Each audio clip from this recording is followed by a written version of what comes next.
Ну, там, конечно, мы сделали.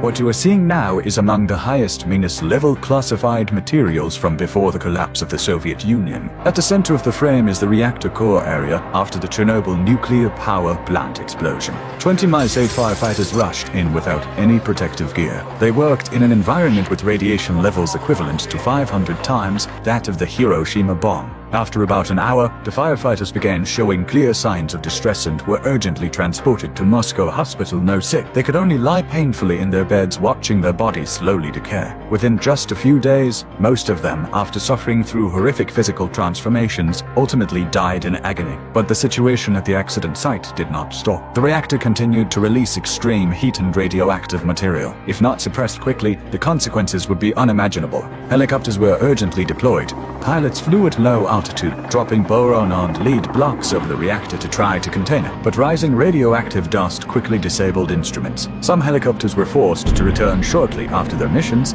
and some even crashed. On the ground, another team was sent to work below the reactor. The underground temperatures far exceeded normal working conditions, making protective suits unbearable. Many had to remove their shirts, working in shifts in the extreme heat, shoveling their way forward. Meanwhile, after the reactor explosion, the roof was covered with highly radioactive debris. The Soviets tried using European remote-controlled equipment and even introduced robotic vehicles from the US moon landing program. But in the intense radiation, electronic systems failed one after another. In the end, only one method remained: manual cleanup. The workers were called liquidators. They were sent onto the roof in groups, each person given only a few dozen seconds to shovel the debris over the edge, then immediately evacuate. There is no video footage, no live broadcast. Many of their names were not even fully recorded in the report.